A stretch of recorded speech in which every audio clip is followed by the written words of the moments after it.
Welcome to Carrying Wayward, a supernatural podcast for fans who aren't ready to let go and newcomers to the series who are ready to jump in. I'm Marie Vigourou. And I'm Drew Schulman. In this episode, we're diving into Supernatural Season 2, Episode 20, What Is and What Should Never Be. Let's get this show on the road.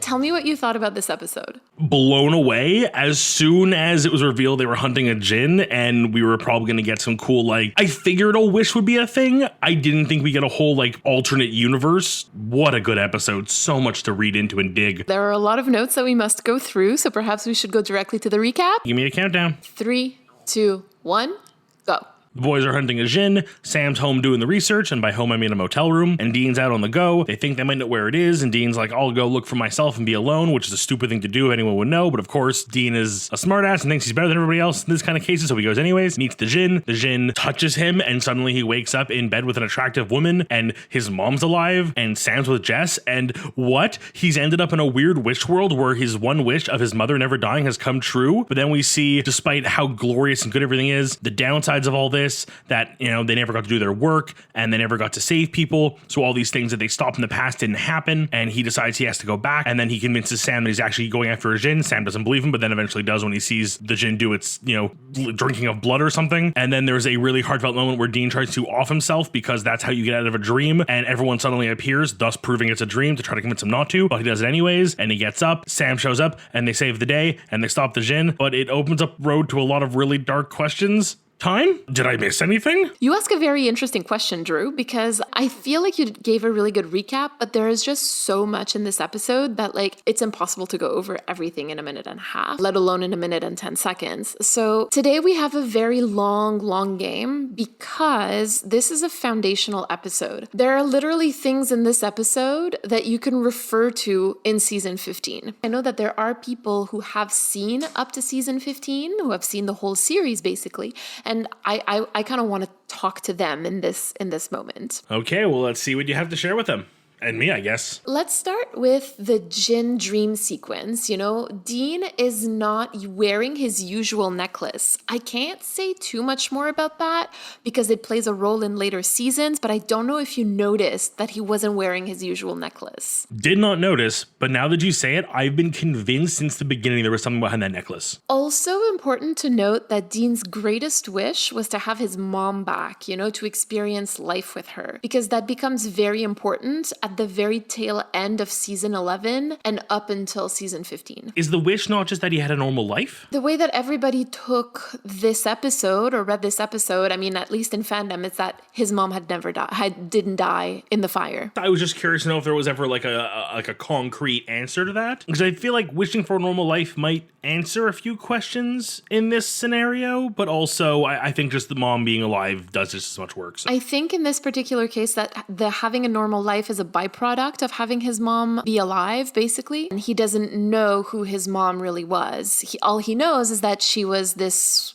beautiful blonde woman that loved him very much and who he loved very much, right? That's all he remembers of her, along with a few details. On a lighter and probably very unintelligible note for you, John was on a softball team, and Dean says, quote, "That's funny to me." And I'm just going to leave that one out there for anyone who has seen Scooby Natural. See, I just thought it was funny because, I can't see John being on a team with, working as a team. He's a one-man show. It's funny because it's mundane. It's funny because he has to work as a team, and he's never worked as a team from, anything that Dean remembers. And it's also funny for another reason that we will find out at that moment. I can't wait. Also, this moment where Dean is basically going bananas over a sandwich that Mary made him. And again, that's going to be referred to in season 5. I also want to notice that after he finishes mowing the lawn, Dean is drinking El Sol beer. Now, believe it or not, beer brand in dream sequences is actually something that we need to keep track of. The amount of mundane things in this episode you have pulled out that are worth noticing. You're telling me there's more to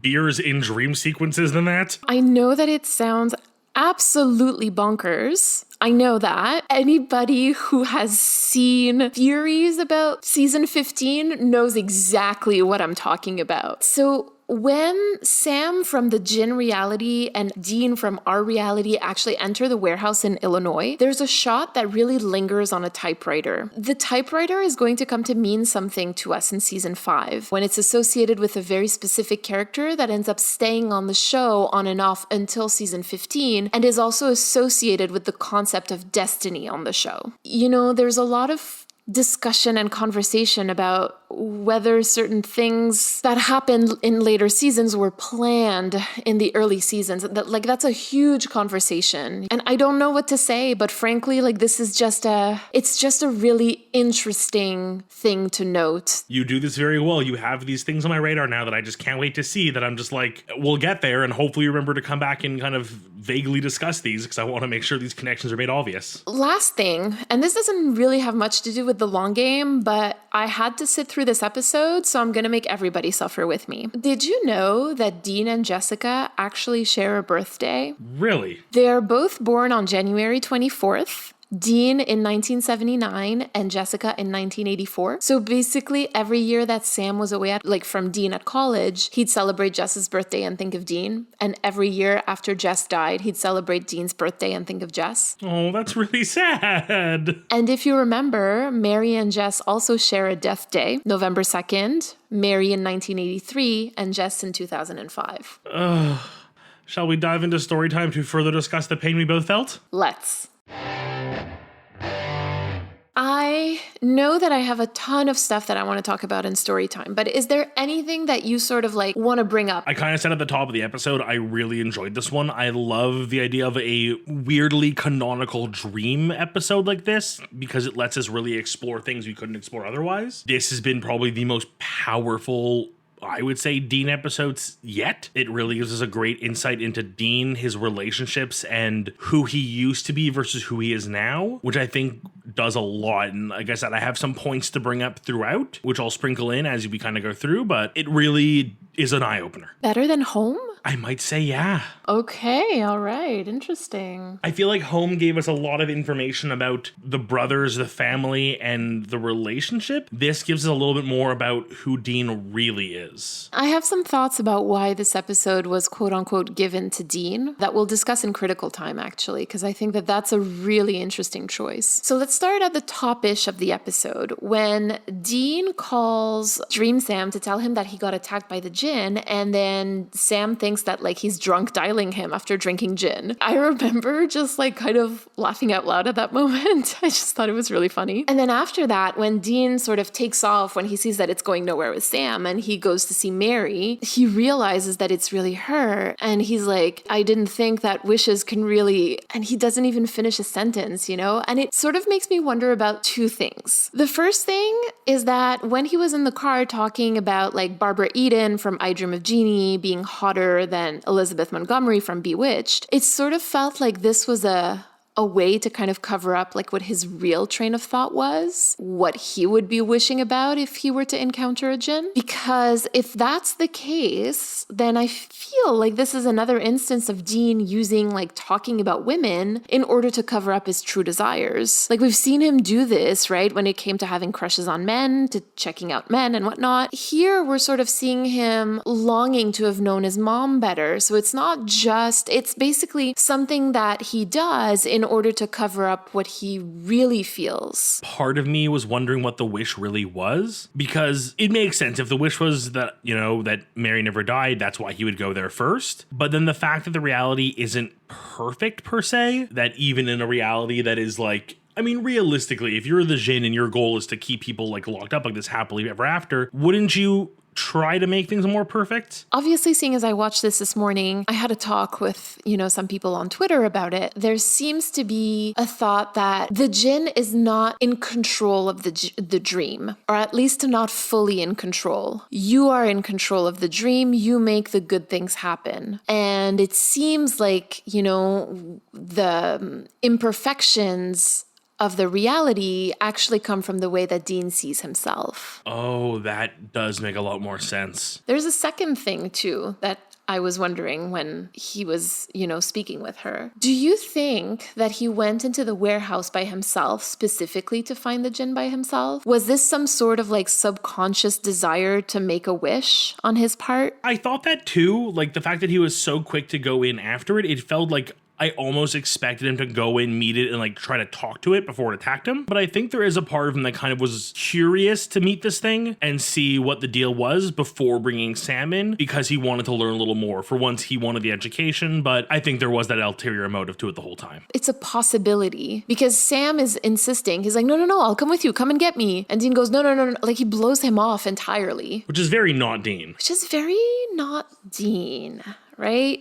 So that's kind of why, and especially because he was trying to cover up what he was really thinking about, it got me wondering. And did you realize how happy Dean was when he realizes that like Sam is with Jessica? Well, I mean, this entire time, like the one thing we know about Dean to be true that is just so innate is he has been a parent to Sam, that all he ever wanted for Sam, like we said back at the beginning of the season, was just go back to school and get a normal life again and not hunting. So to see that not only is he happy, but he's happy with the person he loves and things are just normal in Dean's eyes, of course he's happy. It's so fleeting, but it's so pure. And then of course, after this amazing moment, we find out that it's not all, roses and daffodils. What's the expression? Like in this version of the Matrix, like they're just not close. I feel like, we've always said they're such different characters. If they didn't have the traumatic bonding experience of hunting shit together with John. You basically like brought out what this brought out for me as well. This episode that we're looking at right now is asking some real questions about blood family, because something that we're finding out is that Dean is not a nice person in his dream reality, which is kind of weird because it's your dream reality and yet you're not nice. Kind of like the black sheep of the family in this scenario. At the very least, he's somebody who's caused Sam a lot of harm. I even feel like the way Mary reacts to him, and again, we'll talk about the drinking a little bit later, but like even the way Mary responds to him, it feels like their relationship wasn't not bad, but was one of those like, you come by for special occasions, we play nice, but we're not close. Yeah, certainly taken for granted. And I feel like the whole point of that conversation that Dean and Sam are having after they come home from her birthday dinner, Dean is saying, but we're brothers. And Dream Sam is like, we don't have that much in common. Because in Sam's reality, they don't have, like you said, the years of common experiences and shared trauma that they have in Dean's reality. For Dean, we're brothers means something because they consistently choose each other in his reality. But in Sam's, they don't. We're brothers just means that they share DNA. It's the moment that they start choosing each other. When a little bit later in the episode, when Sam gets into the car to go hunt the Jinn with Dean, although we find out that he thinks he's going to meet a bookie, that the whole we're brothers actually starts to mean something to him. The moment that Sam gets in the car, at no point does Sam just like walk away or like do something drastic. Like he's just trying to help. And when he realizes the best thing to do is just to follow along, that's kind of our Sam leaking through a little bit, I feel. Because I feel like the Sam in reality and the Sam in the dream are still the same Sam. And, as much as they don't have a connection, he knows they're still brothers. Again, if you go from the principle that this is Sam, how Dean thinks of him, Dean thinks the best of Sam. So, of course, like, eventually they're going to get to that point where they're close again. And I think Dean says it at one point, it really kills me that I can't stay and fix things. And I think that if he had stayed, he would have fixed things. They would have been able to get close again because the Dean that we know who has worked on himself would for sure be able to fix things with his brother. I would have loved to have seen an alternate, like, extended cut of this episode where we get to see, like, what would have happened had he stayed and, like, made things better, where would they have ended up.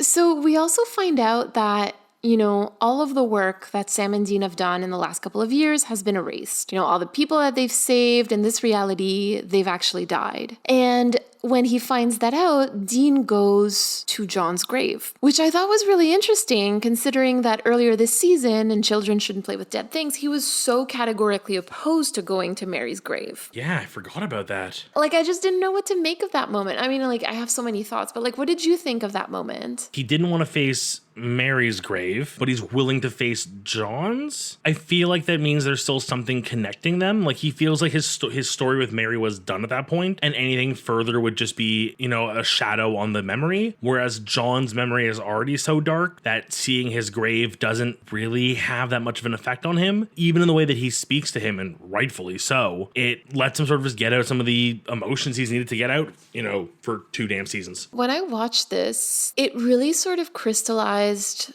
the theme of the episode for me, which I think is about destiny and sacrifice, right? Basically the hero's journey. Oh, very, very clearly. No argument here. So we're for sure going to be talking about like Joseph Campbell's theories about the hero's journey in, you know, future episodes, because this is like, it comes back a lot. And I know that when I bring up the hero's journey, there's some Supernatural fans who are going to scream as I'm saying this, and I'm really sorry, but I'm really having trouble reading it any other way. I'm not sure why fans would be upset with the hero's journey as a narrative tool, but I feel like the nice thing with the hero's journey is you're able to kind of, in more modern uses, pick pieces out of it to help guide a character, but not have to follow the entire thing to a T. So if this is just sort of going along the whole destiny and sacrifice angle within the hero's journey, it doesn't mean we have to, you know, hold the story to the journey the entire way through. No, I think the issue here is what happens in later seasons, because what happens here, I mean, it makes sense, right? Again, to come back to this episode that's in season 2 and to see things play out as they do is infuriating for someone who's seen the finale and who has those feelings about it. But I mean, you know, for those who did enjoy it, then I'm sure that, you know, this episode is wonderful, and they're like, oh, wow, like so brilliant. And that's fantastic. And I'm very happy for you. I genuinely am.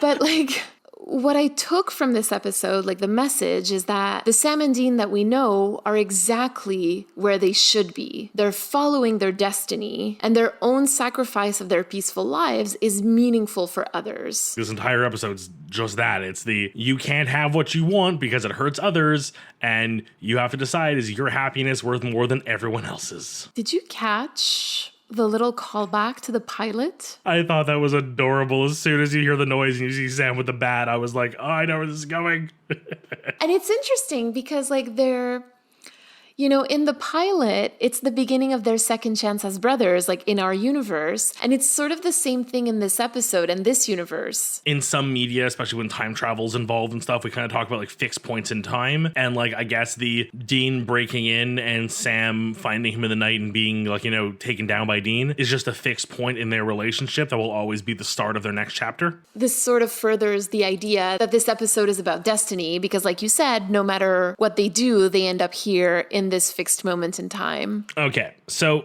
for me, the drinking comes up quite a bit. And I think my issue with it is it starts to kind of do this nice little thing with like this storytelling where it's never outright said, but the fact that every character seems to be so up to snuff with how much Dean drinks, I kind of got the vibe that in this reality, he may have actually been an alcoholic, like legitimately a problem drinker, and everyone kind of just, I don't want to say accepted it, but like was ready to deal with it because they're so used to it. Nobody reacted in a way that really seemed like shocked that he was like calling late or like showing up at Mary's house. Like, you know, his mother was just like, oh, it's okay. I called your wife. She'll come get you. Like, this is this is normal. You getting drunk and doing something stupid or being crazy. Like in a world where he got everything that he thinks he wants, he's not happy. The next 2 times in this series where Dean makes a wish, he gets his wish granted and he's still not happy. I'm sensing a theme then.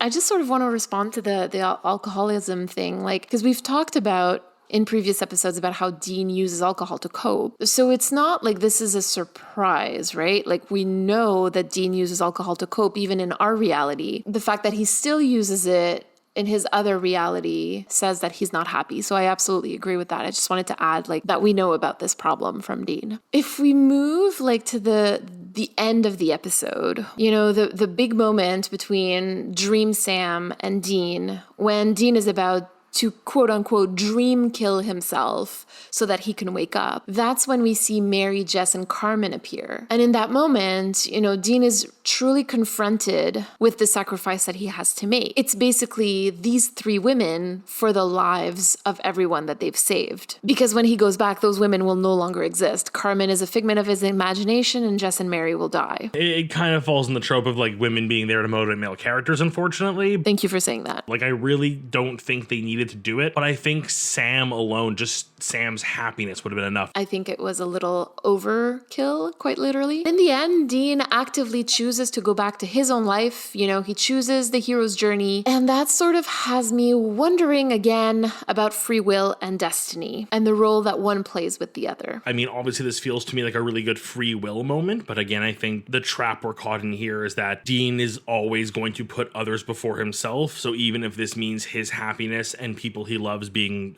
alive and people he loves being happy, other people deserve it more, or so he feels. So I think free will in this case wins, but that doesn't mean it doesn't play into his destiny, whatever that may be. I think that you've sort of like summed it up really nicely, because there is going to be a very big discussion in the show about destiny versus free will. It's really one or the other, because they are two opposing worldviews. Either you believe that you are exactly where you're meant to be and you're being led down a specific path, or you believe that you pick your own path, you make your own path. I think that the reality is that it's not black and white, because there are obviously things that will help determine your path for better or worse that you have no control over. It's like I said, I think that if we look from the destiny angle, Dean and Sam were destined to be hunters, to go after things, to save people and save the world. But that isn't to mean they don't have free will. It just means that they both know their place in it and will make that choice for themselves regardless of their destiny, because they know it's the right thing to do.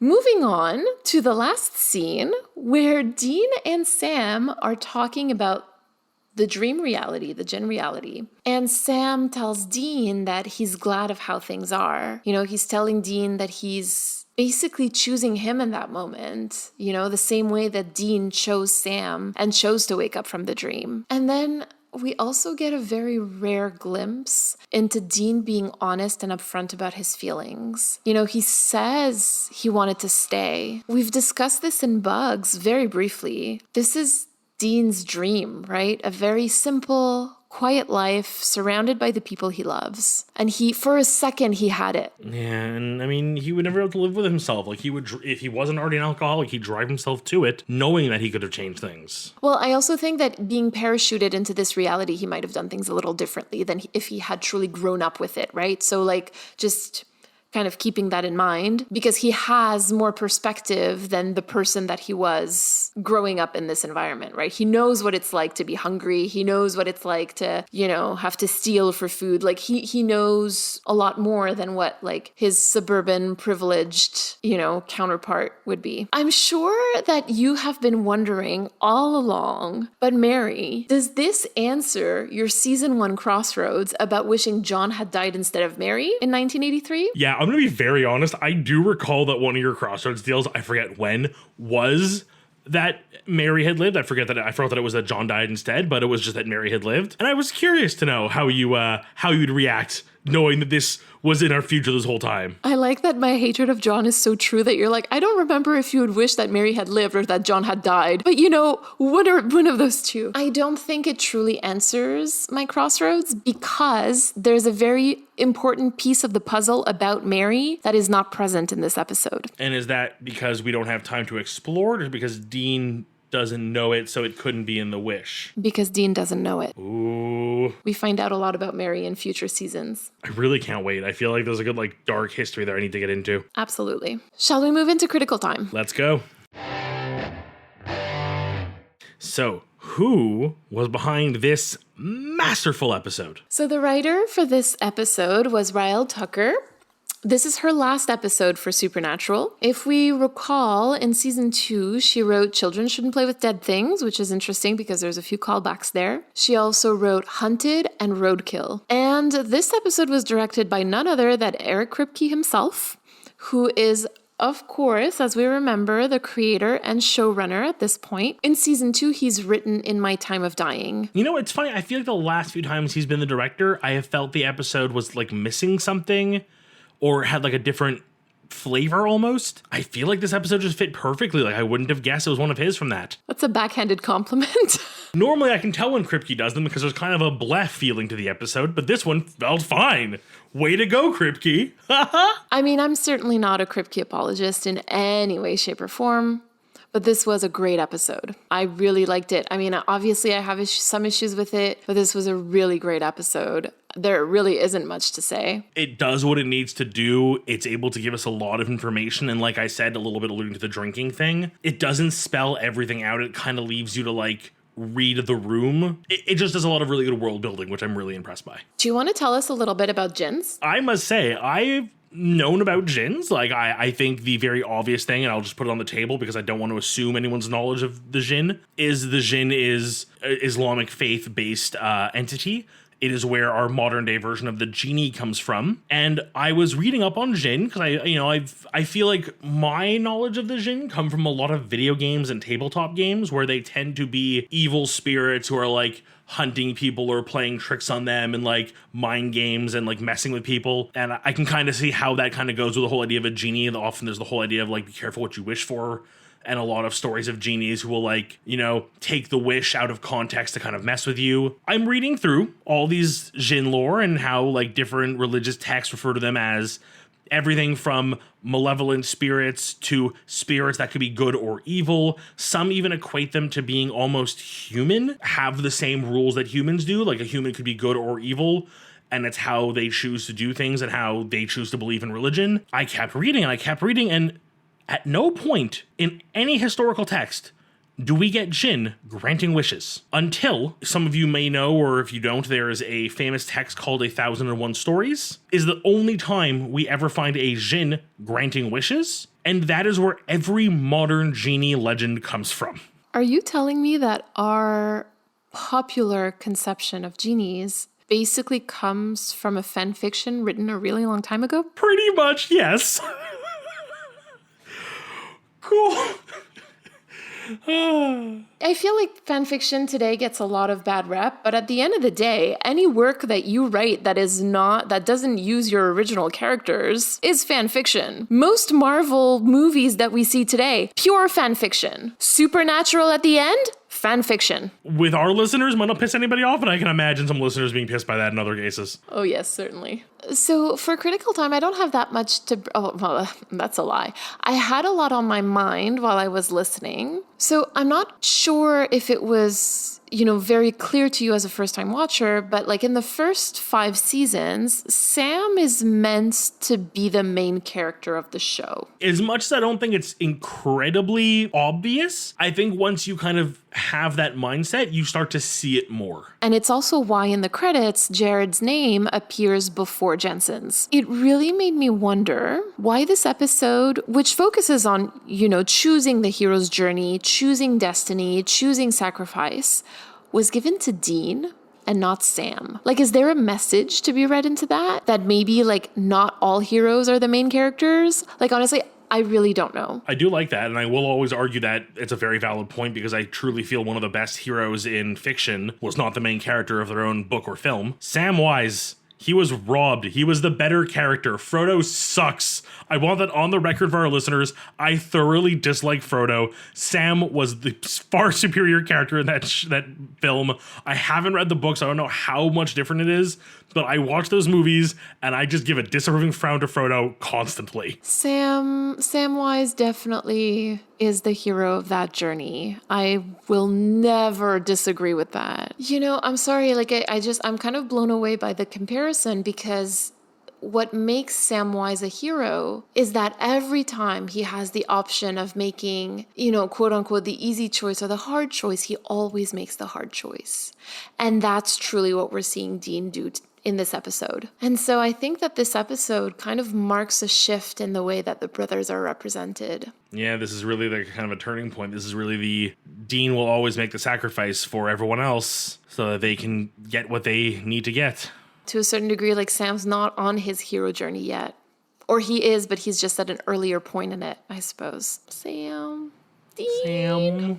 Samwise. Shall we go listen to our voicemail for the week? Let's. This week, we have a voicemail from Katie. Let's give it a listen. Hello, my wayward friends. My name is Katie. I have been watching Supernatural from the beginning. I always liked supernatural shows, and I saw the advertisements for this, and it seemed right up my alley, and it was. And I started watching it when it started, which was just as I was finishing high school, going out into the world. So my whole adult life was following this show, growing with this show into who I am now. So it's really shaped who I am. I called in today to continue the conversation that you guys had a couple episodes ago about conversion therapy and if John tried it. I truly think he did.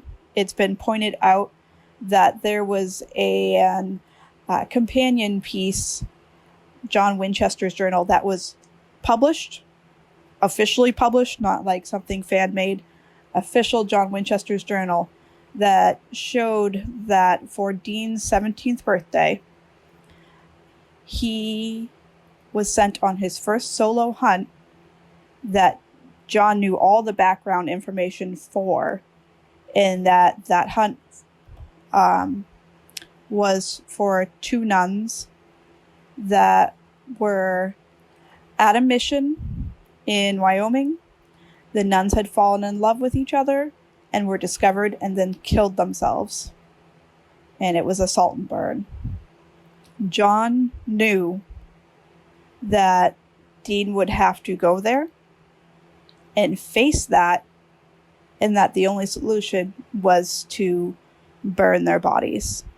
I feel that was John's solution to anything he might have picked up on, got an inkling on, was to go send Dean by himself when he's 17, so young, and have him go burn these 2 nuns that loved each other on his birthday.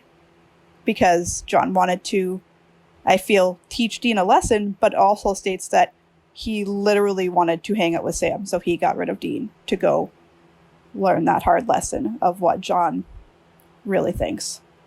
So yeah, I think that was John's take on conversion therapy, and just, file that right in the A+ parenting file that we all have for John. I'm loving the podcast, guys. Thank you so much for going over the episodes again. I'm following right along. It's bringing me back. Thank you. Katie, thank you so much for your voicemail. So I've known about this particular piece of trivia, but I hadn't really quite linked it to the idea of conversion therapy. But I guess that does answer my question about whether or not John knew about Dean's queerness, or at least suspected it, and what he would do if he found out. We know this as per John Winchester's journal, and that's just horrifying. I mean, we just went through an episode that was so hard for Dean, and now we have to listen to this.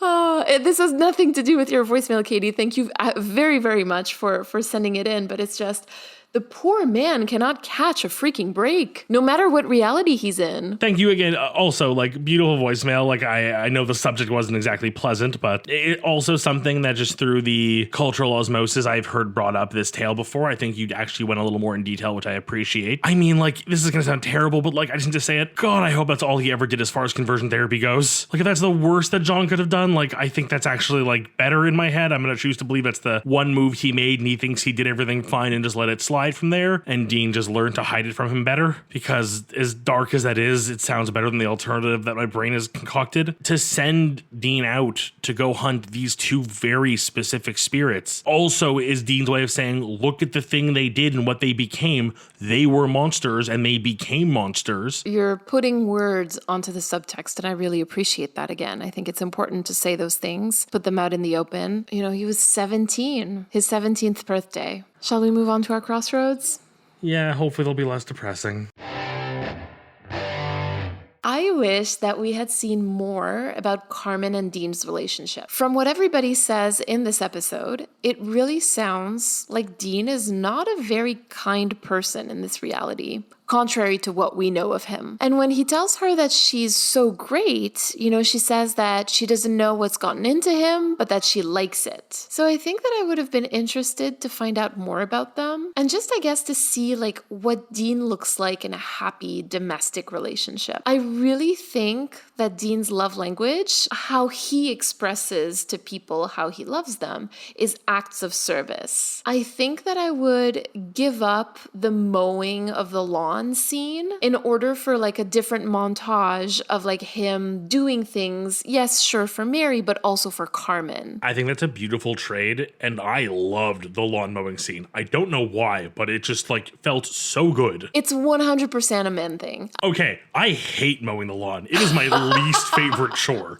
If I could pay my neighbor's kids to mow my lawn, I would be the happiest person alive. I think for me what it is just seeing Dean happily doing a mundane task. I guess the reason why I said that in the first place is because this felt very Kripke-ish. Like, I don't know how to say it otherwise. But this felt like a full-on Kripke moment. I tend to associate him with like very like outwardly displays of traditional masculinity, and I think that explains like my visceral reaction to it. There is a thing with Kripke in his episodes that kind of has a weird like boys will be boys mentality to it. I'm glad that you're seeing it too, and that it's not just me, because then that would be weird. That's why this was the scene that was chosen as far as the like good task goes. I think it is a very cliche scene of like the son mowing the lawn while the parents watch kind of thing, or like parents get to relax while the son does the chore. Like I feel like every show that has a family dynamic at some point has had the like the son mowing the lawn scene, and it is very like male stereotypical in those things. Mine's incredibly dark and I hate it. Double-edged sword time, because I know what I want is, and I kind of alluded to it earlier, is I love that kind of like world building where we're not explicitly told something, but because of everyone's reactions, we kind of have this image of like maybe Dean drinks more than he should,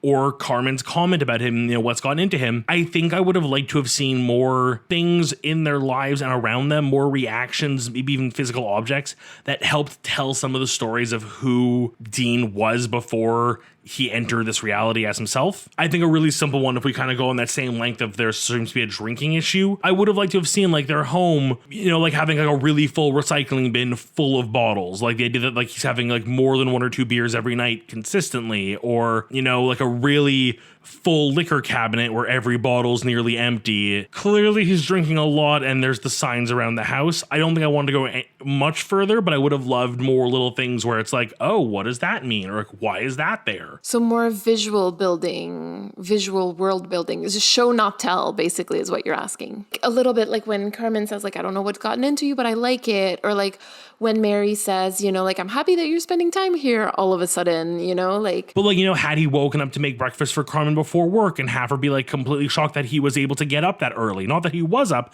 but was able to get up that early. Like things that would have helped kind of build the narrative of like who he was before all this, I think would have just been a really interesting, but very dark, unfortunately, I think is the angle I keep leaning on here, because I feel like that's what we would learn is in this reality, Dean wouldn't have been happy. He wouldn't have been the Dean we know. I can't say I love it, but I will accept it. It's a sad reality, and I think this kind of goes back to our conversation that you brought up so well earlier, of the whole idea of like free will versus destiny. And it's that as much as however they got to where they are now in their actual reality, they're doing what they are meant to do because it's what they're good at, and it's what makes them feel like part of society in a way that they feel like they can, or at least Dean feels that he can give society in a way that he can. And I think if he didn't have this outlet to help people, I really could see Dean being a crappy person. I mean, I disagree, but I understand why you feel this way at this point in the story. Can I say that I'm comforted that you disagree? Yes, you can. You can. Like, this is one of those scenarios where I don't want to be right. So please and thank you. Again, like, I don't see it that way, but I think it's because I've seen the entire series. It's not because you're wrong. From your perspective, this makes sense. But I think from mine, like, it's not something that I can accept. For once, can I just point out that you're the one being positive about the outlook on this series and not me? Finally, I got to it.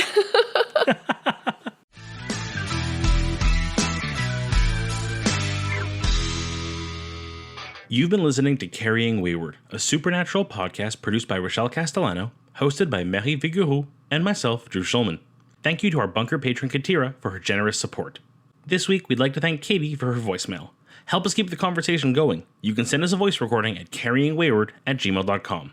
Follow us on Twitter, Instagram, TikTok, and YouTube using @carryingwayward.